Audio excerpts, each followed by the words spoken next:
Politico ran a report recently saying that Donald Trump, based on conversations they had with his friends and allies, Donald Trump is totally running for president again in 2024. But one of these friends happens to be our congressman here from the 1st District in Florida, Matt Gaetz. And Gaetz told Politico that sure, Donald Trump wants a rematch, but he's not going to make any decisions at all until after the 2022 midterms. Here's what Gaetz had to say. Trump sees Biden is on the ropes. He wants to throw punches as a combatant, not a heckler from the stands. The base is rightly loyal to him, and a good rule in politics is to be a candidate for as short a time as necessary.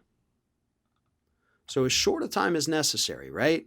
Because I guess Matt Gaetz thinks people aren't going to go after Donald Trump if he's not actually a candidate, in which case I would encourage you, Matt, turn off the Fox News and Newsmax and One America and look at literally the rest of the media that still continues to go after this guy because the decisions he made as president are still impacting people's lives today. But Matt's not going to do that. Matt wants to continue feeding these ridiculous lies to Donald Trump, telling him he can win, telling him the base is loyal, the base is growing, the base is out there and energized. They're not, Matt.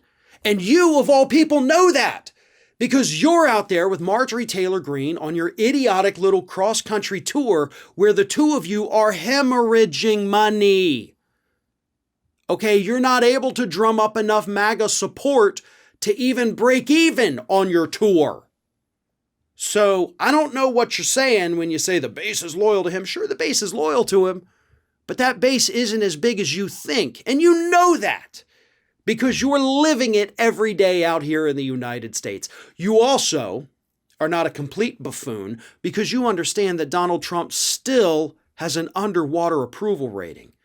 And sure, Biden's approval rating may have slipped below 50% for the first time continuously in his administration over the last 2 or 3 weeks.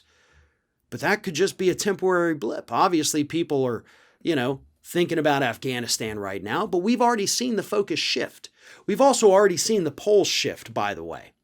Huge majority of people in this country support the decision to get out of Afghanistan. They just don't like how it was handled. But a year from now, before we even hit the midterms, which part of that do you think they're going to remember? Are they going to remember all the chaos? Sure. Is it going to matter to them at that point? Nope. What will matter to them, however, is the fact that we got out of the country. But Matt Gaetz, man, he wants a job in this administration, I think. That's why he wants Donald Trump to run again, possibly even because he thinks maybe Trump will pick him as a running mate. It's pretty clear at this point that if Donald Trump runs again, Mike Pence ain't the guy. Absolutely not going to be the guy. So there's an opening, and I think Matt Gaetz wants to get his hands on it, which wouldn't that be a nightmare ticket, right? Trump Gaetz? Yikes. That already sounds like a scandal. Not to mention the fact that both of these buffoons that I'm talking about here, Donald Trump and Matt Gaetz, might actually both be in prison by the time the 2024 presidential election rolls around. Granted, that's a small possibility, but it's still literally a possibility considering the fact that both of these individuals are currently facing down intense investigations that do threaten to put them behind bars. So, I'm assuming that's also playing a role. Trump can try to talk a big game. His allies can try to cover for him saying, well, he's waiting to feel out the midterms. Bullcrap. He's waiting to make sure he's not in prison for financial crimes in the state of New York, Matt. It's pretty obvious to see through that charade.